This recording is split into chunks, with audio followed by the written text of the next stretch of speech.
Hello everybody, my name is Nathy Vader and today we're going to be doing a repair job on something that I've been after for some time, mainly down to the price. I've been hesitant to buy these things because they're not necessarily expensive, but with shipping and tax, import, blah blah blah, they do run quite high. But when I came across this one, I couldn't say no because it was very cheap. So let's have a look at what I've got to do today. It's one of these remote control T-Rex figures. Oh my goodness, could you stay still? Stay. Yes, it's one of these remote control T-Rex figures, I believe made by Toy Biz back in 1997 for the Lost World film. Figure wise, it's not an amazing sculpt. I mean, they kind of started with their head and then it kind of went south after that. But this was meant to have a couple of features. One button would control the walking, the other one would control the mouth movement and roar sounds. None of which actually works on this figure, hence why this only cost me £5. So what we're going to do is have a little investigation as to why it's not working and try and fix it. So let's get this thing down to the workbench and find out why it's not working. Okay, well, we've made it to the workbench, so I think what we'll start with is having a look inside this remote control, because I've got a feeling it's going to be battery acid leakage perhaps. There was not really an amazing description of what could be wrong with this, so we'll start with this because really I don't want to be taking the T-Rex apart if I can help it, because it's all sealed and it's going to be a last resort thing if I have to get inside there. It's a bit like the animatronic 2001 Spinosaur. If I've got to open that up, it's going to get messy. So we'll start with the remote and see how we get on. And just on the remote there is a positive screw to take the battery cover off. Didn't take much effort. Oh yeah. Okay, so straight away it's a bit of a mess in there. There's a lot of battery acid leakage, which will mean that there won't be any batteries going in there until this is replaced. So the next thing is to drop all these screws out and take this controller apart, and hopefully there's no more damage inside that's going to stop this from working.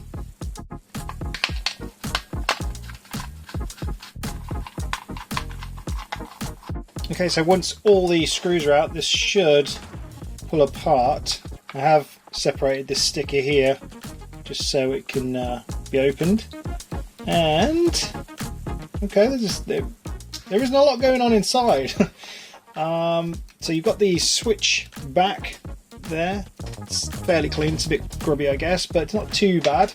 I'll just put that to the side. And all that is in here really is just a couple of micro switches, which you would have to hold to complete the circuit.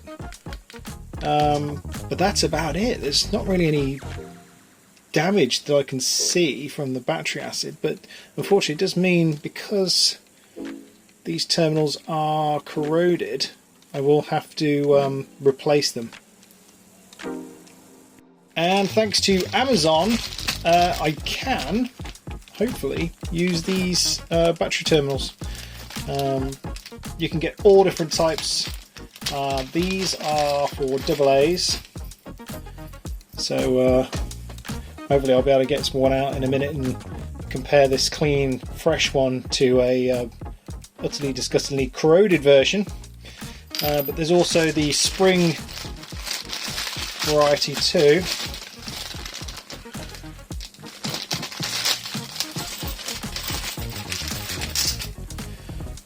See, there's a nice clean one. So what we're going to do is I'm going to try now to pop these out. Should be able to jimmy a little tiny screwdriver under these, and because they're thin metal you can prise them, bend them, and once they're sort of bent and out of shape you can pull them out of the plastic housing, and then hopefully I should be able to slot the new one straight back in. But we'll see. Let's give it a go.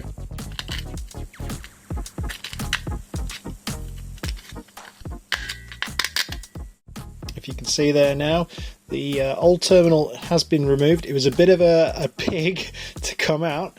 As you can see, that's the remains of one of these terminals, and it should obviously look like that. So yeah, it's a terrible thing, battery acid. If you know, as a kid, you forget to take out the batteries, and you know, this is the result. You know, it's just one of those things that happens.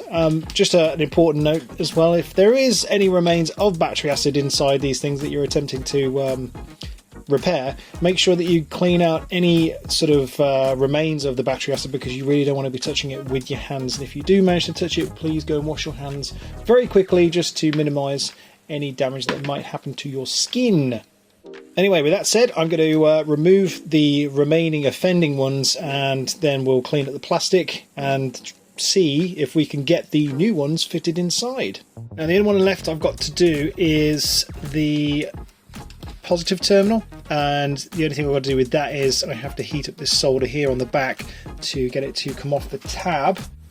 And there you go, they're off. Right. Get the pliers in there. It does look a bit barbaric, but because these things have been in here for so long, they do get attached to wanting to stay inside. But we got it out anyway, that's the main thing. Now it's a case of cleaning this up and see if we can fit these inside the battery housing.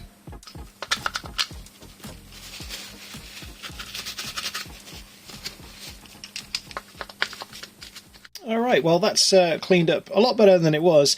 There is still a little bit of crud right down the bottom there, but it's kind of stained the plastic, so there's not much I can do about it. But mainly the ways for where the terminals go are clear and clean, and same for the other one up there. It's a little bit mucky, but it's mainly just the plastic scrapings, but it's clear enough for me to put a terminal back in there. So that's the next thing really, is to have a look and see if we can get these terminals to go back in. And what I'm looking at is trying to get this to go back in. Now it would be great if these go back in. These are just universal from Amazon, so I'm not expecting this to work first time. And no, it looks like it's just catching on the one side, which it's not terrible. I mean, it could have been a lot further off.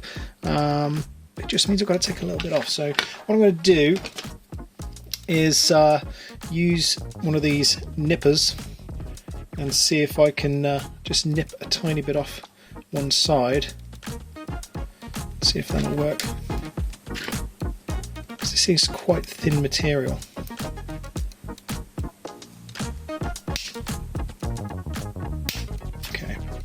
Let's try that and see if this works. Yeah. So what I'm going to do is just use a screwdriver now just to push this in, because there are little dimples on the material, just to push against the plastic insert so these terminals basically don't fall out. So just got to be careful pushing these back into place. I want it to be a nice tight fit. I don't want these moving around. There you go. So that's back in now. So that's one terminal done. And now we've got to do the same again on the bottom. And there you go. There's another terminal installed. Now we've just got the spade terminal to insert. So again, I'm not sure if it's going to go in or not. I mean, after the other ones, maybe it will. I think it's going to need a little tiny trim again, just to help it go in. And there you go, the other one is installed. So the only thing left now is to reattach these terminals to that spade there. So what I've got to do is put a little blob of solder on there, and that'll help these two pre-soldered wires adhere to that a lot easier.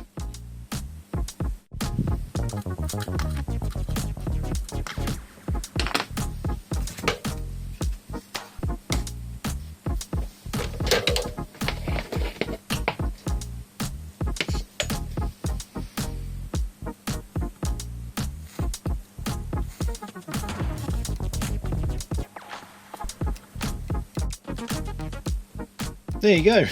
Not the best soldering job in the world, but it'll hold. Right, now that's soldered back together. I'm just gonna make sure this cable here is okay. I taped it out the way just so it wouldn't move around too much while I was working on the soldering and battery terminal removals, because these cables are incredibly thin. That's another thing I noticed on these figures that are for sale, is sometimes you see these with the remotes, but the cables are incredibly frayed coming out of here because they are fragile, or they're just missing completely, because once the controller's battery terminal casing is kaput, then they have no use for these apart from like an ornament or just a physical toy that doesn't make any sounds or movement. So you've got to be really careful with these cables, and I did check and I could see that this actually had frayed and exposed this section here. So what I'm going to do is probably just put a tie wrap or a zip tie further down here to hold it into the body, so the remaining cable that's hanging out is fresh and unexposed and protects those cables a little bit longer. Okay, I had a look around. It turns out I don't have any tie wraps, so what I'm going to use instead is a tiny bit of hot glue just to keep this in place. And you won't see any of this when the cover's back on, so it should be absolutely fine.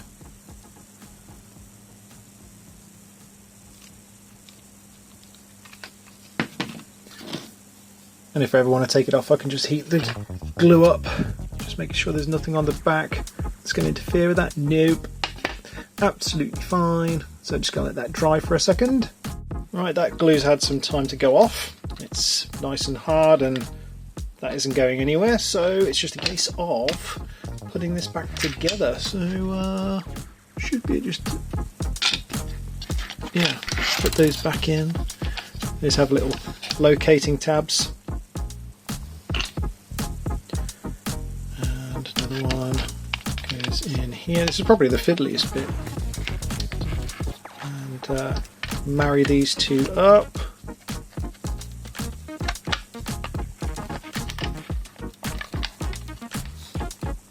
Yeah.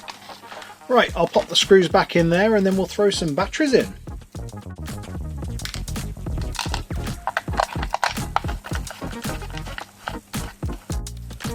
Right, I've had a little clear up and we are now ready to try out the T-Rex and see if it works. We've got some AA batteries. The new terminals feel good.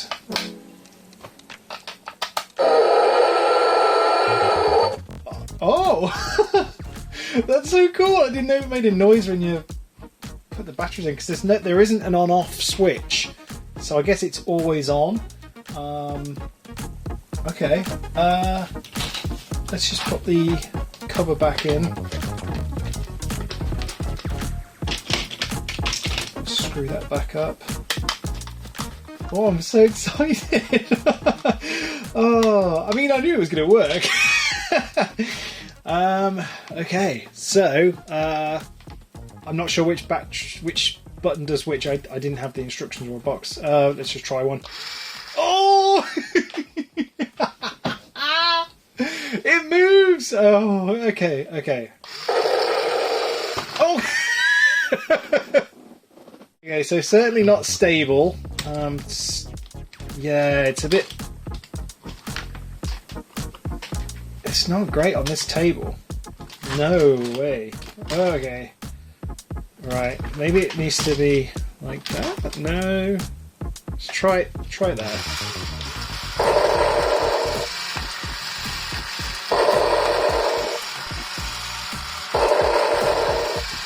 Right, okay, let's try the other button now. And I'm going to use this one here. Oh wow! I was really... When I heard that motor noise, I thought it sounds bad. But that's cool!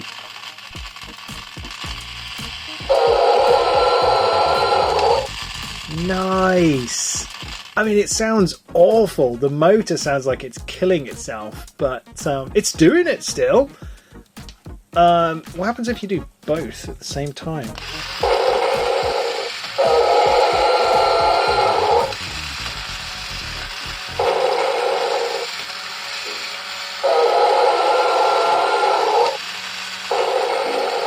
Oh, she's moving! She's going!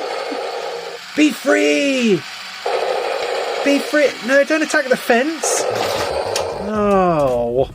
Right. Stay. Stay. Okay, well, that went rather well, I think.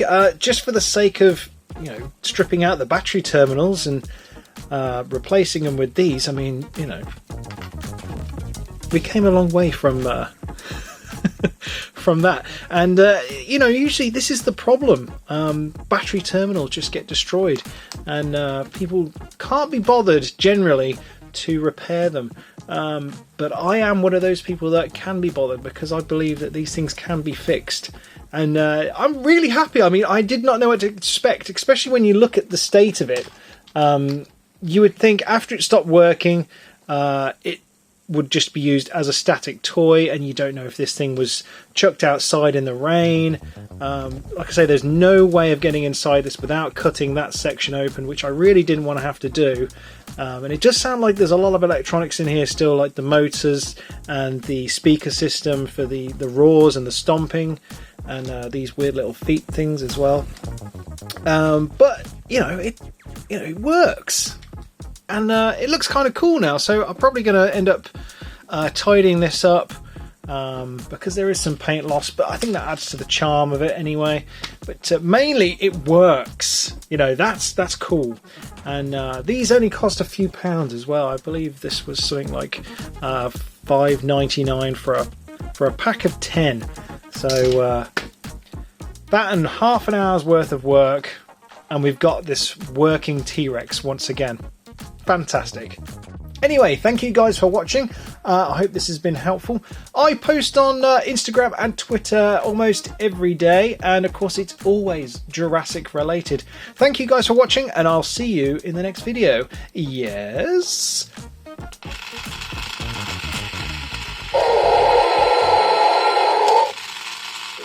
Yes! Good girl, boy, whatever you are, I don't know.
I just noticed on the bottom of the controller the sticker is actually about how to avoid battery leakage. The irony.